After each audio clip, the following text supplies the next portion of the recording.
Luz y sal, hermanos. Vamos a comenzar nuestra clase como lo hacemos siempre, poniéndonos en las manos de Dios y pidiéndole que nos envíe su Espíritu Santo para que podamos comprender y hacer vida aquello que Dios nos quiere transmitir por medio de su sagrada, de su bendita palabra. En el nombre del Padre, del Hijo y del Espíritu Santo. Amén. El día de hoy vamos a ver una lección muy bonita y gracias a Dios que no tiene mucha complicación, que es la lección número 45, que se titula Los consejos evangélicos. Como subtítulo, el cristiano ha sido llamado a conseguir un estado de perfección. Para comenzar esta lección, primero quiero pedirles que abramos nuestras Biblias y busquemos el Evangelio según San Mateo, capítulo 19, versículos 16 al 22. Es el pasaje del joven rico. Vamos a irlo leyendo poco a poco para que podamos ir ubicando nuestro tema. En esto se le acercó uno y le dijo: Maestro, ¿qué he de hacer de bueno para conseguir la vida eterna? Él, o sea, Jesús, le dijo: ¿Por qué me preguntas acerca de lo bueno? Uno solo es el bueno. Mas, si quieres entrar en la vida eterna, guarda los mandamientos. El joven le pregunta a Jesús: ¿cuáles? Y Jesús le responde: no matarás, no cometerás adulterio, no robarás, no levantarás falso testimonio, honra a tu padre y a tu madre, y amarás a tu prójimo como a ti mismo. El joven le contesta: todo eso ya lo he guardado. Este joven provenía de una familia judía devota, cumplía con todos los mandamientos de la ley. Jesús, al escucharlo, le responde: si quieres ser perfecto, es decir, es un consejo, es una opción, a diferencia del decálogo, que el decálogo son mandamientos, son órdenes, son obligatorios. Jesús le dice: si quieres ser perfecto, anda, vende lo que tienes y dáselo a los pobres y tendrás un tesoro en los cielos. Luego, sígueme. Aquí vemos una serie de consejos, ¿verdad?, que Jesús le da a un joven que ya era un joven que se podría decir bueno, es decir, que ya cumplía con todos los mandamientos. Y Jesús le da estos consejos para que él pueda alcanzar su perfección personal. Por eso el día de hoy vamos a hablar de estos consejos, que son muchos. Yo les sugiero que lean su lección, pero que además lean las citas bíblicas que están en su lección para que puedan captar la variedad, la cantidad y la profundidad de estos consejos que son para nuestra santificación. Vamos a hablar primero de los antecedentes. Todos nosotros estamos llamados a la santidad. Esa es una realidad. Durante mucho tiempo se pensó que solo estaban llamados a la santidad los sacerdotes, los obispos y los papas, y que nosotros, los laicos, los seglares, estábamos dispensados de esa obligación. La verdad es que no. Así que ni juzguemos ni critiquemos, porque todos nosotros estamos llamados a la santidad, todos sin excepción. Nos dice la palabra de Dios en Levítico capítulo 19, versículos 1 y 2. Yahvé dijo a Moisés, y en la persona de Moisés, a todos y cada uno de nosotros: habla a toda la comunidad de los hijos de Israel y diles: sean santos, porque yo, Yahvé, el Dios de ustedes, soy santo. También leemos en Mateo capítulo 5, versículo 48, que Jesús nos hace una recomendación. Por su parte, sean ustedes perfectos, como es perfecto el Padre de ustedes que está en el cielo.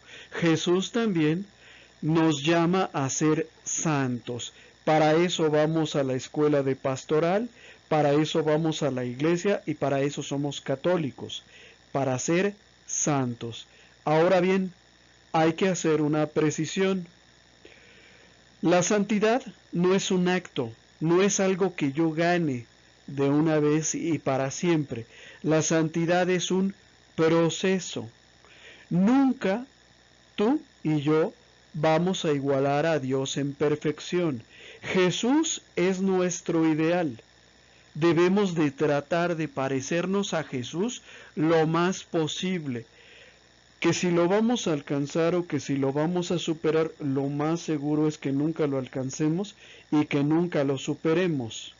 Pero hay que tomar en cuenta una cosa, y es lo siguiente.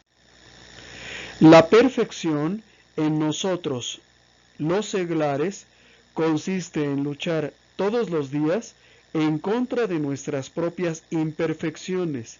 La perfección para ti y para mí no consiste en ser como Dios. Nunca vamos a lograr desterrar de nuestra mente las malas palabras, los malos pensamientos, los malos deseos. Difícilmente lo vamos a conseguir. Dice un proverbio judío que hasta el más santo peca por lo menos 3 veces por día. Entonces, ¿en qué consiste la santidad para ti y para mí? En luchar contra nuestras imperfecciones.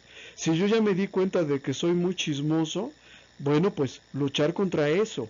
El día de hoy voy a estar en casa, callado, no voy a hablar de nadie, no voy a decir lo que escuché o lo que me contaron.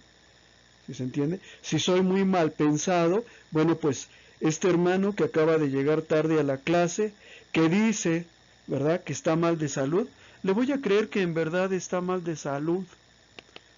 ¿Sí? Esa es la perfección, luchar contra nuestros pecados, y siempre hay un pecado recurrente. Observen ustedes cuando nos confesamos, cómo siempre confesamos lo mismo, ¿verdad? El mismo pecado. Es que soy muy enojón. Siguiente mes, es que soy muy enojón. Siguiente, es que soy muy enojón. Pues ese es el pecado recurrente que debemos de vencer. Debemos de vencerlos todos. ¿Pero por cuál empezar? Pues por ese. ¿Ok? Esa es la santidad para el laico. La perfección para el laico es luchar contra nuestras imperfecciones. Y Jesús nos ayuda para lograrlo.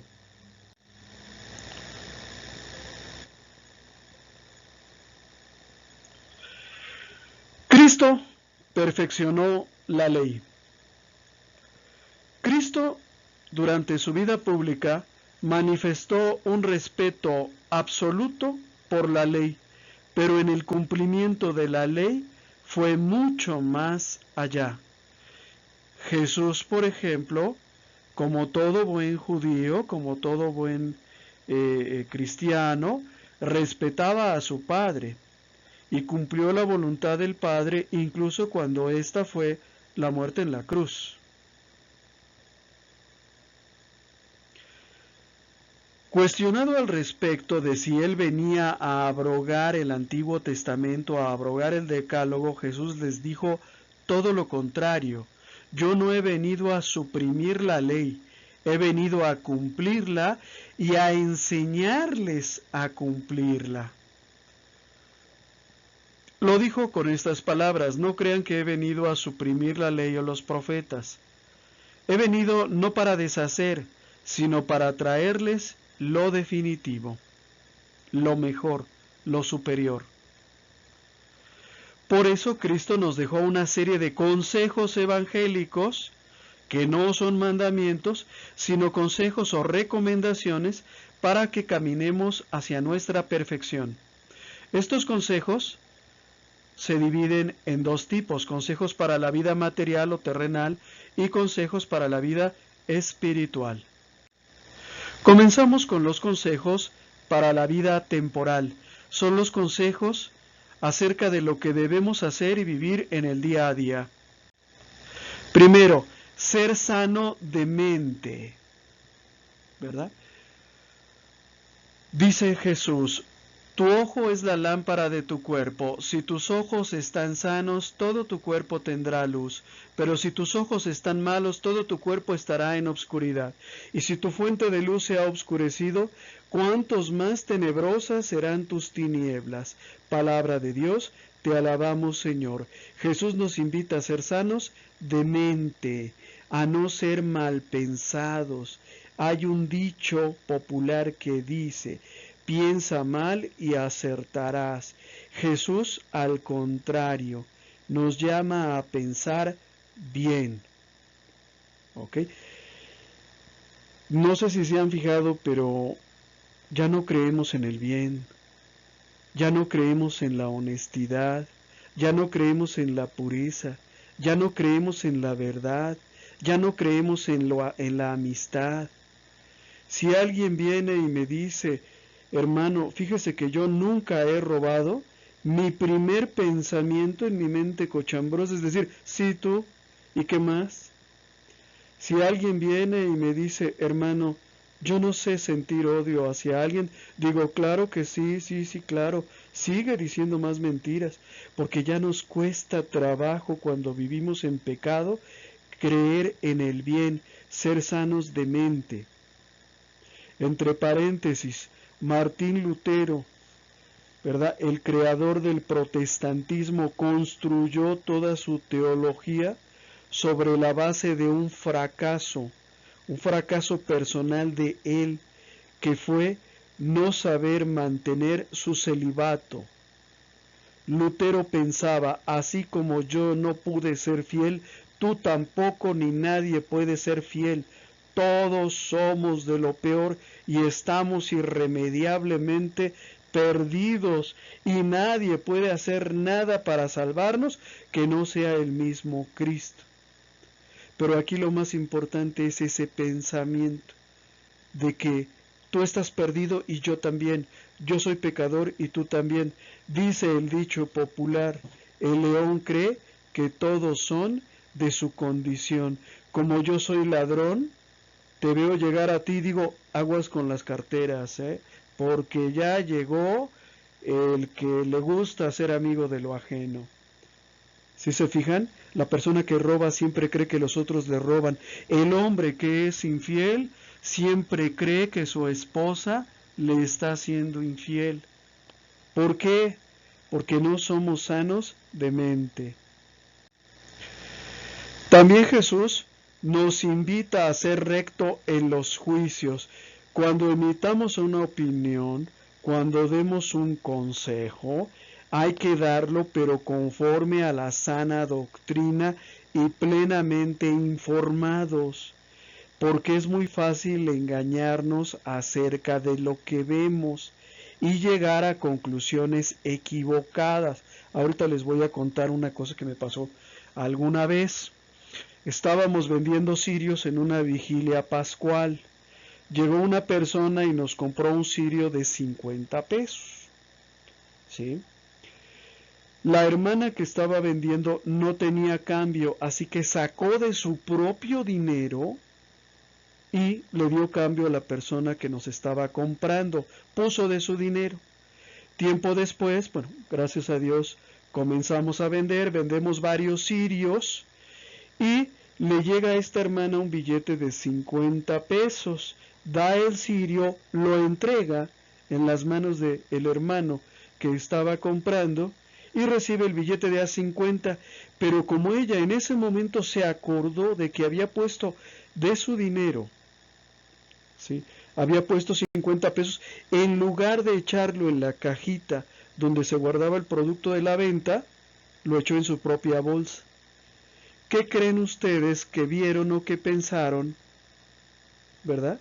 Los otros, los que no sabían que había puesto 50 pesos, ¿qué habrán pensado? Pues que estaba robando, hermanos. Inmediatamente apareció en las caras de los hermanos un gesto de desaprobación. Por eso dice nuestro Señor Jesucristo: no juzguen a los demás y no serán juzgados ustedes, porque de la misma manera que ustedes juzguen, así serán juzgados, y la misma medida que ustedes usen para los demás será usada con ustedes. Así como fuiste de duro, de burlón y de cruel al juzgar a tu hermano, así vas a ser juzgado. Así como fuiste de indulgente y de amoroso, así vas a ser tú juzgado, con indulgencia y con amor. Pregunta a Jesús, ¿qué pasa? ¿Ves la pelusa en el ojo de tu hermano y no te das cuenta del tronco que hay en el tuyo? Muchas veces, no sé si lo han experimentado, hermanos, pero no nos cuesta ningún trabajo ver los defectos de los demás y nos cuesta mucho trabajo ver nuestros propios defectos. Continúa Jesús, y dices a tu hermano, déjame sacarte la pelusa del ojo, teniendo tú un tronco en el tuyo. Hipócrita, saca primero el tronco que tienes en tu ojo, y así verás mejor para sacar la pelusa del ojo de tu hermano.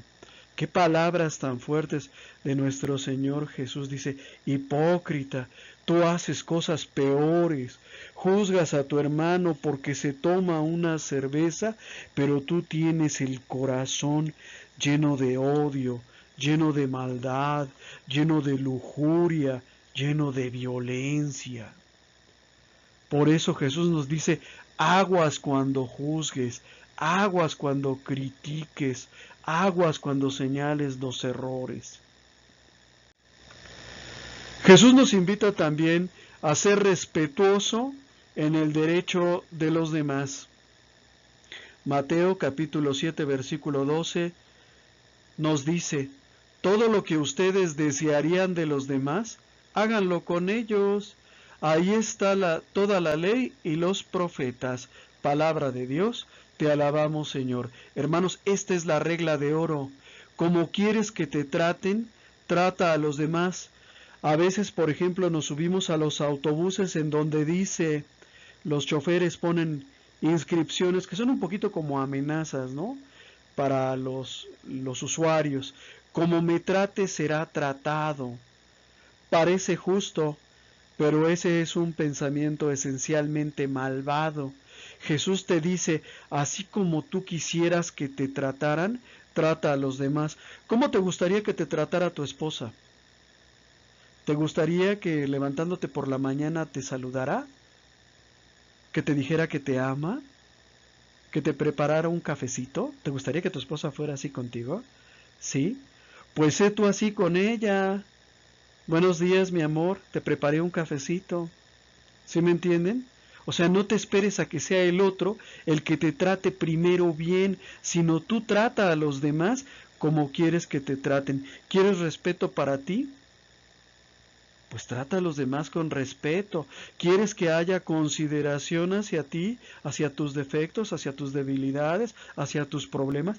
Trata tú a los demás con consideración. Es muy sencillo.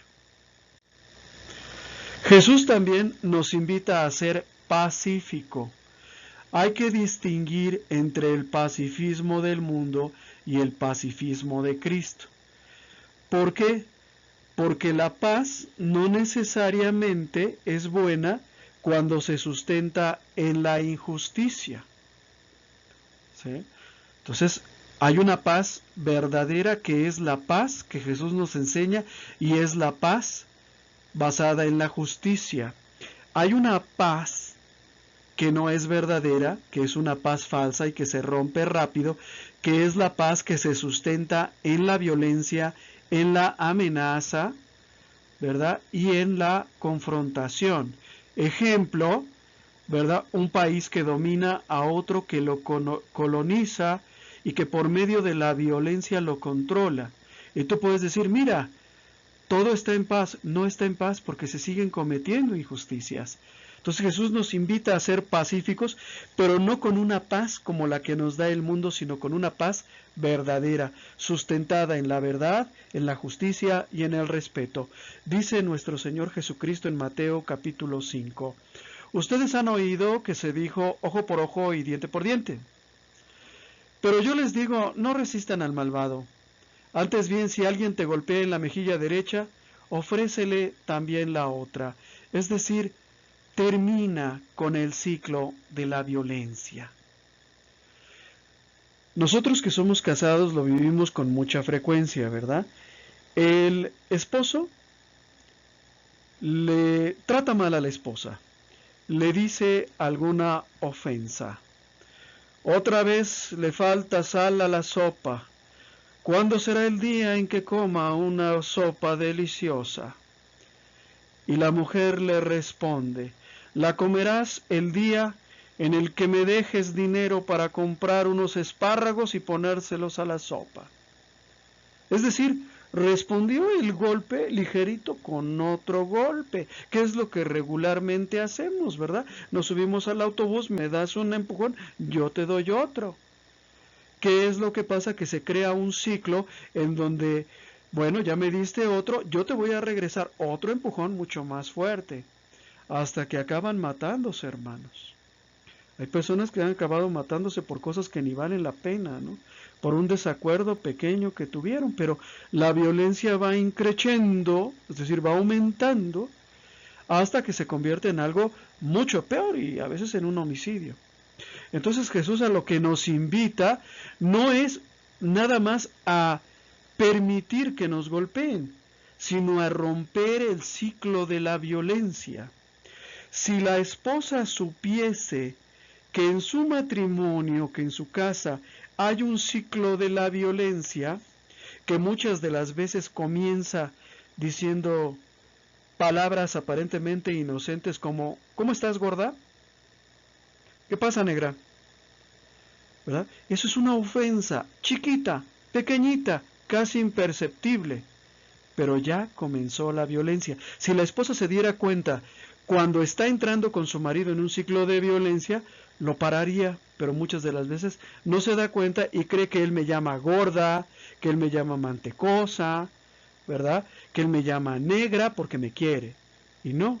Entonces, Jesús nos invita a sembrar la paz por medio de la justicia, por medio del respeto, por medio de la libertad, por medio de la verdad, pero también nos enseña a romper el ciclo de la violencia. Para pelear, hermanos, se necesitan dos.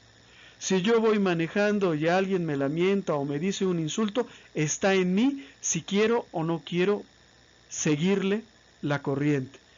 Hace unos días acabamos de leer en las noticias, ¿verdad?, que en un centro comercial llegan dos hombres y uno le gana al otro el cajón de estacionamiento. Como el otro no sabe dejarse, pues comienza a reclamarle airadamente, supongo que violentamente, y el otro, como tampoco sabe dejarse, ¿verdad?, le responde clavándole un cuchillo en el ojo. El hombre ya perdió el ojo, ¿sí? Y el que ganó el cajón de estacionamiento, pues sí lo ganó, pero va 15 años a la cárcel. ¿Sí? Entonces tomen muy en cuenta la recomendación de Cristo de ser pacíficos. También Jesús nos invita a ser condescendientes. ¿Qué es ser condescendientes? La condescendencia es el deseo de complacer, de dar gusto y acomodarse a la voluntad del otro. ¿A qué horas nos vemos para nuestra clase de pastoral? A las 8 de la mañana. No, ¿qué cree? Que yo no puedo, es que mire, tengo que hacer esto, llevar a mis hijos a la escuela. Bueno, soy condescendiente. Me acomodo. ¿A qué horas puede usted? Pues yo puedo a las 9 de la mañana. Perfecto, hermanos. Nos vemos a las 9 de la mañana para nuestra clase de pastoral. Eso es ser condescendiente, ¿verdad? Tratar de amoldarse, de complacer al hermano, no ponerle trabas. No, me disculpa, pero yo pastoral solo puedo dar la clase a las 8 de la mañana. Si usted no puede, lo siento. Pues no, tenemos que ser condescendientes. Mateo capítulo 5 nos dice, si alguien te hace pleito por tu camisa, entrégale también el manto. Si alguien te obliga a llevarle la carga, llévasela el doble de lejos. Es decir, sean condescendientes, traten de amoldarse a los demás. Jesús también nos invita a ser dadivosos, a compartir. Da al que te pida, y al que espera de ti algo prestado, no le vuelvas la espalda. Palabra de Dios, te alabamos, Señor. O sea, si puedes ayudar, ayuda. Si puedes dar, da. A veces sucede, por ejemplo, que hay hermanos que nos piden en préstamo cosas que no les podemos dar. Si alguien llega ahorita conmigo y me dice, préstame 1,500 pesos, pues no los tengo.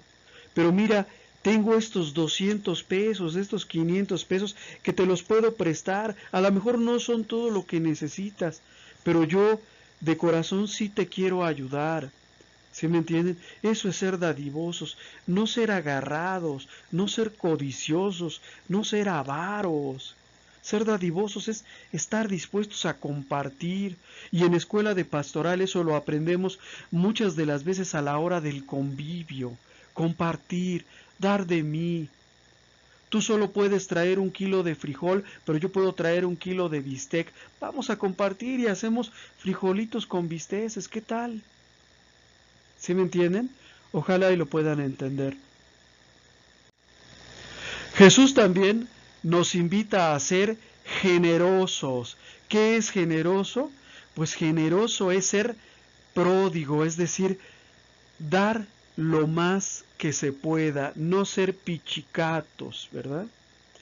Hay un comercial, o había un comercial hace muchos años, en donde alguien estaba comiendo papas fritas y otra persona que lo veía le decía, ¿me regalas una papa frita?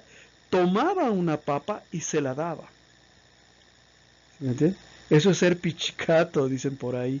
Jesús al contrario dice, sean generosos, den, y den a manos llenas, lo más que puedan. Dice Mateo capítulo 5 versículos 43 al 44, ustedes han oído que se dijo, amarás a tu prójimo y no harás amistad con tu enemigo, pero yo les digo, amen a todos, incluso a sus enemigos, y recen por sus perseguidores. Fíjense qué hermoso. Regularmente a toda persona que nos ofende le deseamos el mal.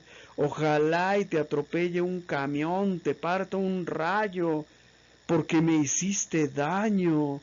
Y Jesús dice, al contrario, amen a sus enemigos, hagan oración por aquellos que hablan mal de ustedes, por aquellos que les atacan, ¿no?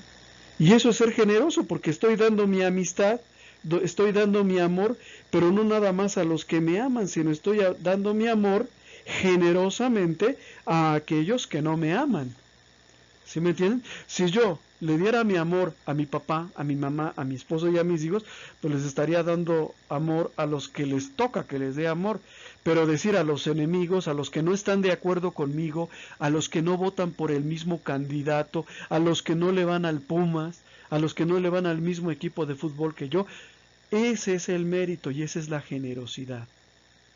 El dar aún a aquellos que en otras circunstancias no les daríamos perdón, no les daríamos agradecimiento, no les daríamos ayuda.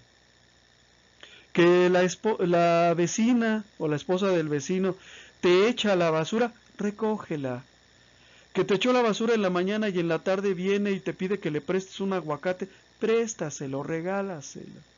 Eso es ser generoso. Ser sencillo, ser humilde, ¿verdad? En Lucas capítulo 14, Jesús nos enseña lo que es la humildad y habla de un banquete. Dice, si te invitan a un banquete o a una fiesta, si lo quieres ver así, si te invitan a una fiesta de bodas, no te coloques en el primer lugar, porque puede suceder que haya sido invitada otra persona más importante que tú. Y cuando llegue el que los invitó a los dos tenga que decirte, déjale tu sitio, y así lleno de vergüenza tengas que ponerte en el último lugar. Al contrario, cuando te inviten ve a colocarte en el último sitio, de manera que cuando llegue el que te invitó, te diga, amigo, acércate más, y así quedarás bien delante de todos los invitados, porque todo el que se ensalza será humillado, y todo el que se humilla será ensalzado. Ser sencillo es aprender que tú no eres el centro del universo, que tú no eres lo más importante. Aprender a tomar tu lugar, te tocó llegar al último, te toca el asiento de atrás, ni modo. ¿Sí? Que él pasó y no te vio y no te saludó, bueno, ni modo, ¿qué quieres? Hace muchos años, cuando yo entré a escuela de pastoral, estoy hablándoles de, pues qué será, unos 25 años atrás, hubo un incidente muy feo en mi parroquia, en donde la hermana que dirigía el grupo de catequistas estaba muy enojada con el sacerdote.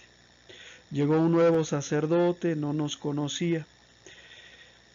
Yo cuando me enteré que estaba severamente enojada, pues me preocupé porque entre nosotros no tiene que haber enojos, no tiene que haber enconos. Pero lo que más me preocupó fue la causa por la que se enojó.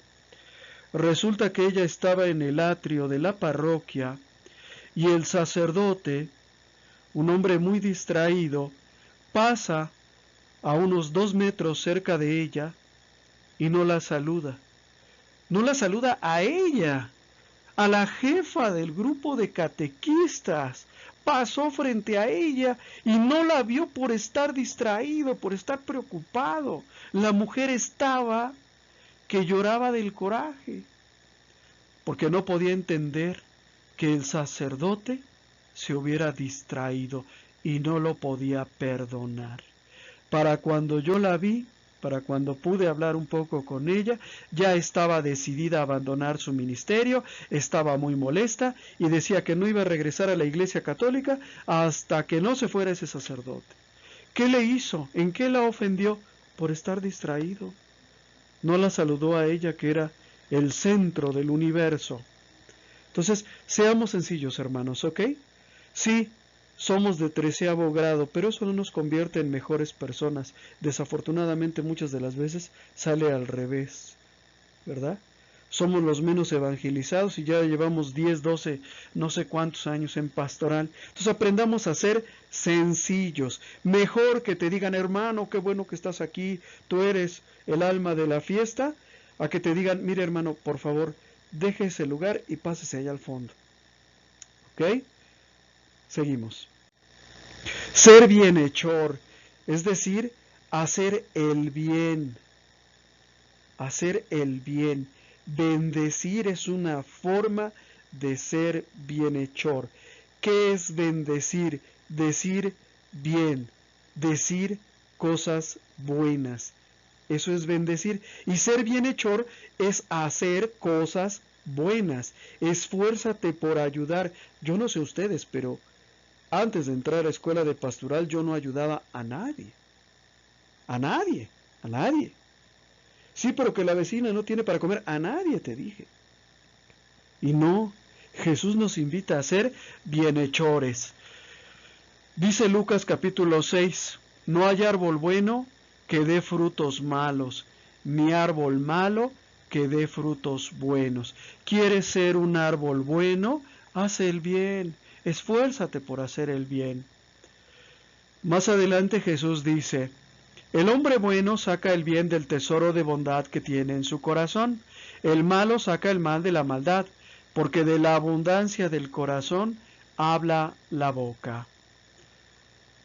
Pues sí, lo que hay en nuestro corazón se expresa al exterior. Si en mi corazón hay envidia, hay rencor, hay maledicencia, hay lujuria, hay odio, pues eso es lo que se expresa al exterior. Entonces, hay que hacer el bien y hay que poco a poco seguir el ejemplo de Cristo en hacer el bien. Ser desprendido es parecido a ser generoso, pero el concepto de ser desprendido quiere decir de las cosas materiales, principalmente del dinero. Y aquí tenemos un problema nosotros los católicos. ¿Por qué? Porque no somos desprendidos. No sé si los enemigos de la iglesia han tenido mucho éxito en convencernos de que la iglesia es rica, pero te puedo decir una cosa, la mayor parte de católicos no ayudan a su iglesia. a la hora de la limosna damos lo menos que podemos. Eso es una realidad. Damos lo menos que podemos. En alguna ocasión, a mi esposa y a mí nos tocó pasar a recoger la ofrenda, lo que popularmente se le llama la limosna. Hubo una persona que nos dio un botón. Se nota que buscó en su bolsillo, ¿verdad?, la moneda más pequeña, quizás encontró una de 10 pesos y dijo, no, esto es demasiado para darlo a la iglesia. Encontró una de A5 y dijo, no, esto es demasiado para darla a la iglesia. Encontró una de A peso y dijo, no, esto sí es demasiado para darlo a la iglesia, pero entre todas las monedas encontró un botón. Y eso fue el que nos dio. ¿Sí me entienden? Entonces hay que aprender a ser desprendido, no amar tanto el dinero, que es el origen de muchos males. ¿Sí? Dejar de amar ya al dinero. Dice Lucas capítulo 12, nos dice nuestro Señor en Lucas capítulo 12, cuídense de la codicia, es decir, del amor al dinero, aún en la abundancia, es decir, aunque tengas mucho dinero o todo el dinero del mundo, la vida del hombre no está asegurada por sus riquezas. ¿Cuántas veces no amontonamos para otros y guardamos dinero que van a disfrutar otros, esperando a que llegue una circunstancia que nunca llega? ¿Sí? Entonces hay que aprender a ser desprendidos con las cosas materiales, particularmente con el dinero. Gasten el dinero en lo que les gusta, en lo que aman. ¿Amas a tu familia? Pues gástate tu dinero en ella, ¿no? Pues vamos a ir a comer hamburguesas, pues vamos, pues. No, ay, no, es que no puedo, porque es que estos 200, estos 300 pesos después me van a hacer falta. Pues sí te van a hacer falta, pero gasta en lo que consideres más importante. Si para ti es más importante comprar un televisor, pues ya te imaginarás. Pero si para ti lo más importante es tu familia, gasta en eso. Eso es ser desprendido, saber gastar. Ser indulgente. ¿Qué significa ser indulgente? Estar dispuesto a perdonar. ¿Cuántas personas no hay que odian, que están peleadas y no pueden perdonar a alguien que murió hace muchos años? Nuestro Señor Jesucristo en Lucas capítulo 17 nos dice, por lo tanto tengan cuidado. Si tu hermano peca, repréndelo, regáñalo. Y si se arrepiente, perdónalo. Y si peca 7 veces al día contra ti, pero otras 7 veces vuelve a ti diciendo, me arrepiento, perdónalo, dice Jesús. Perdónalo siempre que te pida perdón. El día que tú te arrepientas de perdonar a tu esposa, ese día se acabó tu matrimonio. El día que te arrepientas de perdonar a tu hijo, ese día lo habrás perdido. También nos invita nuestro Señor a formarnos con solidez, a formarnos en la sana doctrina, a conocer la palabra de Dios, sobre todo en una época como esta, en que la palabra de Dios y la doctrina es tan atacada. Estamos llenos de falsos profetas, llenos de falsos pastores, de falsos teólogos que nos enseñan un evangelio que no es el de Cristo. Hay un sacerdote en internet, el padre Raúl Sánchez, quienes tengan YouTube, ojalá y puedan escucharlo. Hay otro padre, el padre Santiago Martín, que se esfuerzan por enseñarnos la sana doctrina. No busques lo que te conviene, no busques un sacerdote que te diga lo que quieres oír, busca a uno que te hable con la verdad. Es decir, esfuérzate por formarte con solidez. Dice nuestro Señor Jesucristo en Mateo capítulo 7, versículos 24 a 27. Si uno escucha estas palabras mías, o sea, las de Cristo, y las pone en práctica, dirán de él, aquí tienen al hombre sabio y prudente que edificó su casa sobre roca. Cayó la lluvia, se desbordaron los ríos, soplaron los vientos y se arrojaron contra aquella casa, pero la casa no se derrumbó porque tenía los cimientos sobre roca. Pero dirán del que oye estas palabras mías, o sea, las de Jesús, y no las pone en práctica, Aquí tienen a un tonto que construyó su casa sobre arena. Cayó la lluvia, se desbordaron los ríos, soplaron los vientos y se arrojaron contra esa casa. La casa se derrumbó y todo fue un gran desastre. Palabra de Dios, te alabamos, Señor. La palabra de Dios no es solamente teoría, es práctica. Hay un cantante, Ricardo Arjona, que nos hace esta crítica y la hace con verdad. Jesús es verbo, no sustantivo.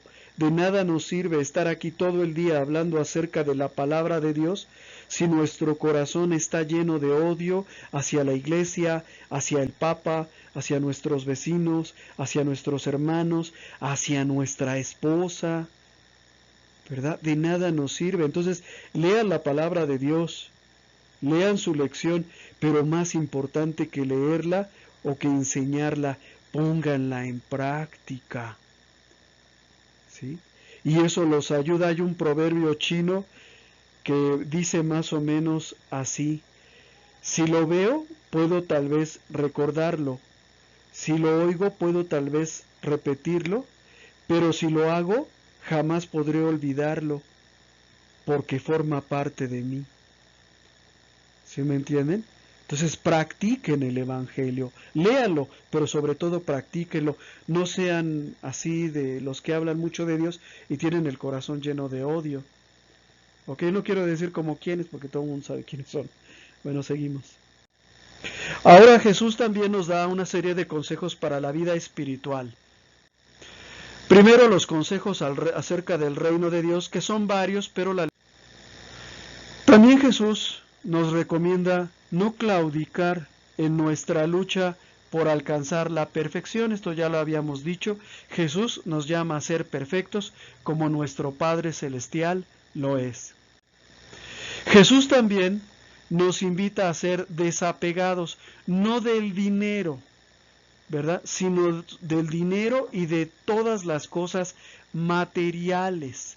Tenemos muchos tesoros que atrapan nuestro corazón.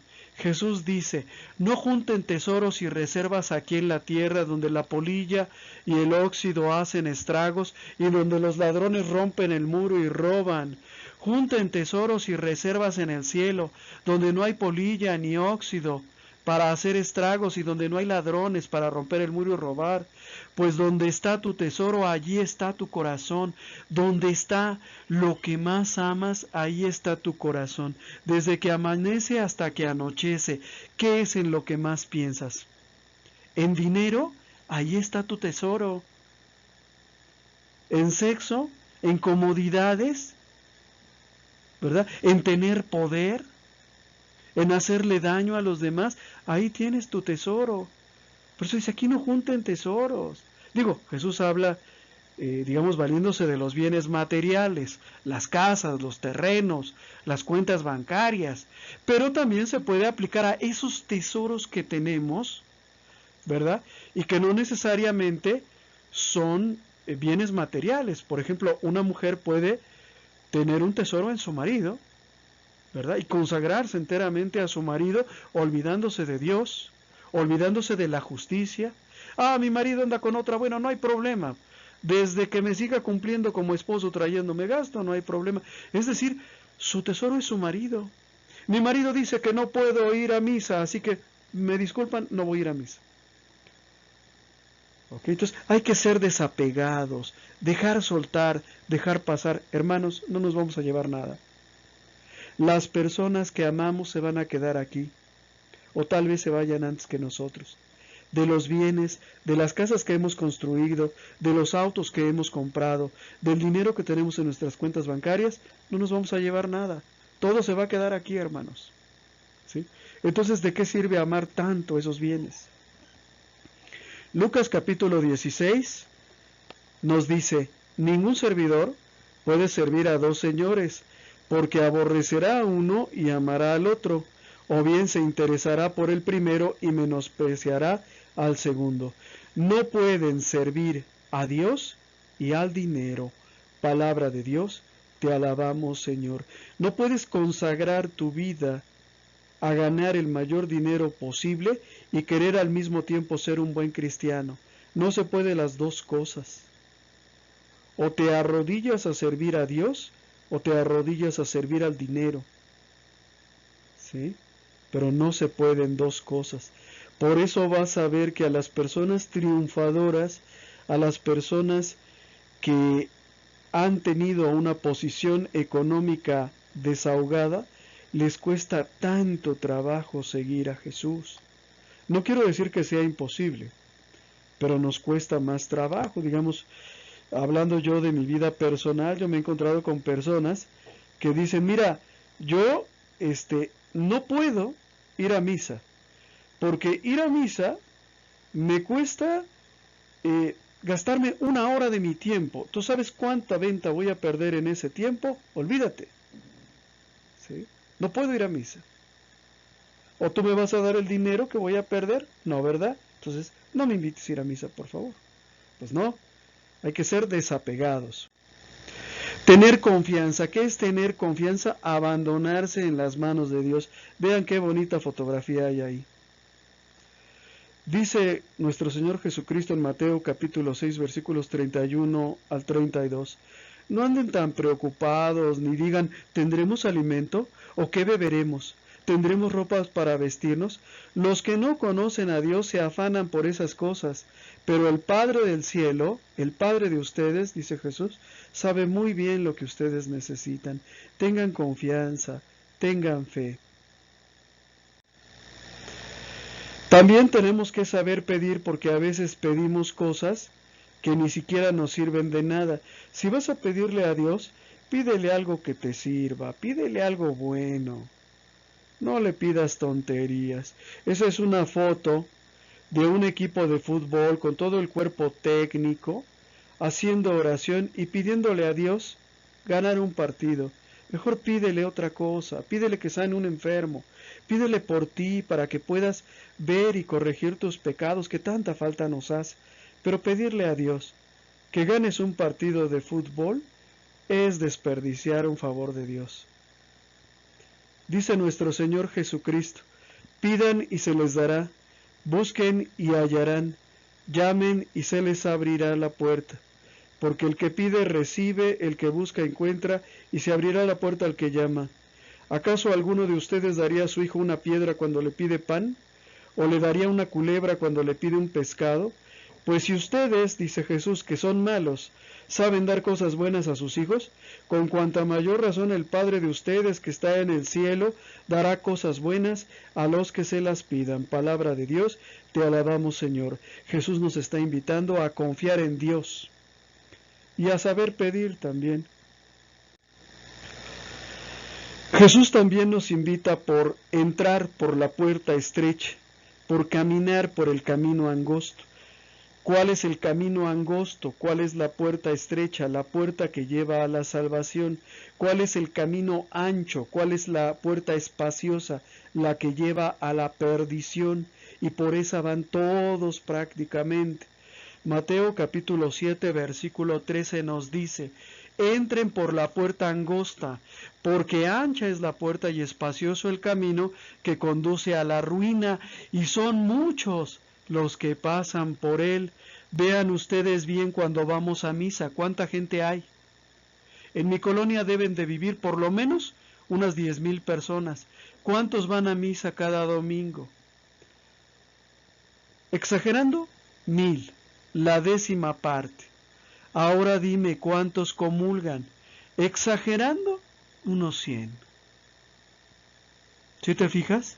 Cómo el camino a la perdición es ancho y cómo son muchos los que ni siquiera están preocupados por su vida espiritual, los que no les importa si se van a salvar o se van a condenar, los que no les importa si se van a ir al cielo o se van a ir al infierno, son muchos. ¿Sí? Entonces Jesús nos invita a ir por el camino estrecho, aunque sea difícil, aunque sea pesado, aunque muchas de las veces tengamos que sufrir. Jesús nos invita a ser fuertes y a caminar detrás de Él por el camino estrecho. También Jesús nos invita a ser verdaderos discípulos. Déjame decirte una cosa, es muy fácil creer en Cristo, pero es más difícil creerle a Cristo y todavía más difícil hacer lo que Cristo nos pidió. Jesús quiere que, pero no nada más que le adoremos o que le alabemos o que le tengamos siempre presente. Jesús quiere que cumplamos sus mandamientos, los mandamientos de Dios. Mateo capítulo 7, versículo 21 dice: no bastará con decirme Señor, Señor, para entrar en el reino de los cielos. Más bien entrará el que hace la voluntad de mi Padre del cielo. Palabra de Dios, te alabamos, Señor. El que ama a Dios cumple sus mandamientos. El que ama a Cristo hace lo que Cristo nos enseñó. El estar pintando pececitos por todas las calles, el estar mentando el nombre de Jesús por todas partes, no significa que seamos discípulos de Jesús. Son muchos los que enseñan la palabra de Dios con un corazón lleno de odio, lleno de maldad. Son muchísimos. Es fácil encontrártelos. Ahí tienes un Hugo Albornoz, por ejemplo. Ahí tienes un Gary Lee, que te puede hablar hermosamente acerca de Dios y tener el corazón rebosante de odio. Entonces hay que hacer lo que Dios nos pide, no solamente hablar de Dios. También Jesús nos invita en muchos pasajes bíblicos a formarnos en el conocimiento de la doctrina, a formarnos en el conocimiento de las enseñanzas de Cristo. ¿Qué significa esto para ti y para mí? Significa que tenemos que conocer las Sagradas Escrituras. Hermanos, no les quiero preguntar a mis hermanos de pastoral de 13º grado si ya leyeron la Biblia, porque temo la respuesta que me van a dar. Cuando les hice esta pregunta, la mayoría respondieron que no. Llevan 13 años estudiando en escuela de pastoral y no han leído la Biblia completa por lo menos una vez. Como católicos deberíamos de leer por lo menos media hora diaria, pero ellos ni siquiera una vez, ¿sí? Y te das cuenta porque les pides que busquen una cita bíblica y no la encuentran. Entonces tenemos que conocer las Sagradas Escrituras. Las Sagradas Escrituras nacieron en el seno de la Iglesia Católica. ¿Y quién conoce las Sagradas Escrituras? Los protestantes. Los protestantes. ¿Por qué? Porque se las hemos dejado, ese tesoro se los hemos dejado a ellos. Tómenlo, llévenselo, úsenlo, aprendan. Y yo pues me quedo sin nada, me quedo en la ignorancia. También otro campo que tenemos que conocer es el campo de la apologética, aprender a defender nuestra fe. Ahí en la pantalla les presento un libro del padre Flaviano Amatuli, que se llama Diálogo con los protestantes. Él es un apologeta muy importante de nuestro tiempo, pero hay otros. Está el padre Luis Toro, está Fernando Casanova, el expastor pentecostal, ¿verdad? Están el propio padre Santiago Martín, el propio padre Raúl Sánchez. Son gente que te puede ayudar a resolver dudas en relación a tu fe. O si alguien ataca tu fe, te puede ayudar a defenderte, darte la respuesta. A mí me han hecho muchas preguntas y no todas están en la Biblia, ¿no? A ver, ¿por qué los católicos celebramos el Día del Señor el domingo y no el sábado? Y si la Biblia insiste una y otra vez que el Día del Señor es el sábado, ¿qué respondes? Bueno, Éxodo 24 nos invita a no hacer imágenes y yo veo mi parroquia llena de imágenes. ¿Qué respondes? ¿Nada? ¿Les das la razón? ¿Te dejas embaucar y te vas con ellos? Entonces también tenemos que estudiar apologética. Otra cosa también muy importante que tenemos que estudiar es historia de la iglesia. ¿Para qué? Para conocerla y para amarla. Nadie ama lo que no conoce. ¿Cómo van a amar la iglesia los que no la conocen? O los que lo único que saben de la iglesia es lo que les cuentan los que odian a la iglesia. Pues es como si vas a preguntarle referencias de mí a mi enemigo. ¿Qué crees que te va a decir de mí, lo mejor o lo peor? Pues lo peor, lógico. Por eso tenemos que buscar textos de la Iglesia Católica, pero escritos con honestidad intelectual. No estoy diciendo que no hablen de las cosas malas que hemos hecho, o que las nieguen, pero que nos expliquen por qué pasó, por qué hubo una Inquisición, por qué hubo cruzadas. ¿Sí? Que nos expliquen. Y cuando tú comprendes las razones de la Iglesia, la amas. Yo soy un católico enamorado de mi Iglesia, y yo la defiendo, y yo hablo por ella porque yo la conozco. Y si cometió un error, yo sé por qué lo cometió. También formarnos apostólicamente implica conocer la literatura cristiana, las obras de los padres de la Iglesia y los místicos de todos los tiempos, que hay muchos. Nutrirnos espiritualmente con literatura católica. Hermanos, no sé qué hacen algunos de ustedes yendo a pedir que los protestantes les enseñen algo cuando los protestantes están con el ojo pelado viendo a ver qué enseña la Iglesia. Decía Fernando Casanova que cuando él estudiaba en el seminario protestante, en alguna ocasión, para su sorpresa, sus maestros le pidieron leer un libro de el cardenal Joseph Ratzinger, el Papa Benedicto XVI. O sea, ellos conocen las riquezas nuestras. ¿Por qué nosotros no las conocemos? Hay algunos consejos evangélicos que son los más importantes y son 3. La pobreza voluntaria. ¿Qué significa la pobreza voluntaria? Aprender a vivir con lo necesario, abandonando el consumo de lujo, el consumo suntuario y ayudando a los pobres. Eso es la pobreza voluntaria. Yo gano muy bien, puedo comprarme 2 coches o 3, pero solo me voy a comprar uno. ¿Por qué? Porque solamente necesito uno y porque voy a utilizar una parte de ese dinero que me sobra para la caridad.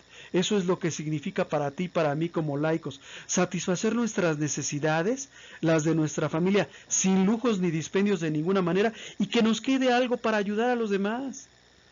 ¿Cuándo va a poder hacer una caridad?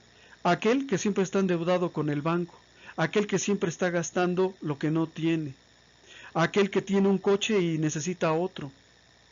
¿Sí me entienden? Entonces, esa es la pobreza voluntaria, la pobreza que yo acepto por amor a Dios. Puedo comprarme un coche, Yo puedo salir de aquí e ir a una agencia a comprar un coche, pero no lo voy a hacer. ¿Y sabes por qué no lo voy a hacer? No lo voy a hacer porque no lo necesito y porque además tengo que ayudar a mis papás. Aparte de la pobreza voluntaria, otro consejo evangélico por excelencia es la castidad perpetua. Jesús nos invita a todos a la continencia, a todos los que querramos consagrarnos al servicio del reino y de sus hermanos. Todo el que quiera servir a Dios tiene que ser virgen. Y aquí surge un problema para ti y para mí, porque tú y yo ya somos casados, tenemos hijos. ¿Cómo podemos ser vírgenes? Bueno, muy importante. El laico, nosotros somos laicos, practica la castidad por medio de la fidelidad. Si soy casado, solo voy a tener relaciones sexuales con mi esposa, o bien, si no soy casado, si soy soltero, por medio de la virginidad, por medio de la continencia. Así es como practico la castidad. Pero todos, absolutamente todos, tanto sacerdotes como laicos, estamos llamados a abstenernos. ¿Sí se entiende? A abstenernos. Todos nos abstenemos. El sacerdote de cualquier actividad sexual y nosotros los laicos de ser infieles. Y el tercer consejo evangélico es la obediencia perfecta. Jesús nos invita, ¿verdad? En un pasaje evangélico cuando dice, ¿verdad? El que quiera seguirme, niéguese a sí mismo, tome su cruz y sígame. Jesús nos invita a negarnos a nosotros mismos. ¿Qué significa negarnos a nosotros mismos? Pues dejar de pensar primero en mí, primero yo, luego yo y por último yo. ¿Y qué voluntad voy a hacer? La mía. ¿Y qué concepto del bien y el mal es el que va a privar? El mío. Jesús nos invita a negarnos a nosotros mismos, a dejar de pensar que somos el centro del universo y a dejar de ser nosotros los que decidamos lo que es bueno y lo que es malo. Y la perfecta negación de uno mismo se da cuando obedecemos. Cuando yo obedezco, sujeto mi voluntad a la de otro, que puede ser Dios, que puede ser el sacerdote, el obispo, el papa o mi padre. ¿Sí se entiende? En ningún otro momento refulge y brilla la libertad del hombre como en el momento en el que yo decido que no voy a hacer mi voluntad, sino que voy a hacer la voluntad de Dios. Voy a ser un hombre fiel. Sí, pero me gusta mucho la vecina y me gustaría estar con ella, pues voy a ser un hombre fiel. ¿Por qué si me gusta tanto la vecina? Pues porque yo voy a obedecerle a Dios. Sí, pero es que te estás perdiendo una oportunidad. Pues de todos modos, ¿sí se entiende? Cuando yo dejo de hacer mi voluntad, en ese momento soy más libre. Y estoy practicando la obediencia. ¿Qué significa esto en el laico? En el laico significa que todos tenemos que obedecerle a alguien. En el trabajo, en la escuela, en la casa, hay un orden. Todos tenemos a alguien a quien obedecerle. ¿Ok? Y nosotros, que esto es muy importante, tenemos que entender que hay una jerarquía de lealtades y obediencias. Ejemplo, en mi trabajo mi jefe es mi jefe. Lo tengo que obedecer porque soy un buen cristiano, ¿verdad? Bueno, lo soy. Mi jefe me pide que sea deshonesto y me pide que robe. ¿Qué hago? Ah, pues tengo otro jefe por arriba de este jefe, a quien le tengo que obedecer primero, que es a Dios, y que me dice no robe. Hay un pasaje de la Biblia que dice, a nadie llamen padre sino solo a Dios. Y hay otro pasaje en donde dice, a nadie llamen maestro, porque ustedes solo tienen un maestro, que es Jesús. Los protestantes interpretan esta cita bíblica de la siguiente manera, tráiganme su diccionario o busquen la palabra padre y la palabra maestro en su diccionario. ¿Ya la encontraron? Sí, táchenla. Pues no, la enseñanza de Jesús no puede ser tan ridícula como eso. Lo que Jesús te dice es que hay una jerarquía en las lealtades y en las obediencias. Que tu maestro de la escuela es un maestro, lo es, pero hay un maestro que está por encima de todos los maestros. Que mi padre o mi madre que me dieron la vida son mi padre y mi madre, lo son, pero hay un padre que está por encima de cualquier otro padre o de cualquier otra madre. Eso es lo que quiere decir la obediencia, entender que hay una jerarquía de lealtades y obediencias, y mi lealtad suprema no está con la patria, no está con el gobierno, no está con el partido, no está con mi esposo, está con Dios. Todos tenemos que obedecer a alguien y el cristiano es obediente. Obedece en el trabajo, obedece en la casa, obedece en la escuela, pero sobre todos ellos le obedece a Dios, porque Dios está por encima de todos ellos. ¿Sí? ¿Por qué son tan importantes o por qué la Iglesia les ha dado tanta importancia a estos consejos evangélicos? Pues porque la pobreza se opone a la concupiscencia de los ojos, o sea, a la codicia. La castidad es lo contrario o lo opuesto a la concupiscencia de la carne, o sea, la lujuria. Y la obediencia es exactamente lo opuesto a la soberbia, principio de todos los males, de acuerdo con las Sagradas Escrituras. Por eso es tan importante conocer estos consejos y sobre todo practicarlos. Bueno, hermanos, pues hasta aquí lo dejo. Muchísimas gracias, que Dios los bendiga y nos vemos la próxima semana. Ahora no tenemos resolución, ahora no tenemos preguntas finales, pero Vuelvan a leer su lección, reflexionenla, busquen los pasajes en la Biblia, busquen los pasajes paralelos en la Biblia, ¿verdad? Y hay que seguir profundizando y mejorando, para eso estamos aquí. La iglesia es un hospital de pecadores, no un museo de santos.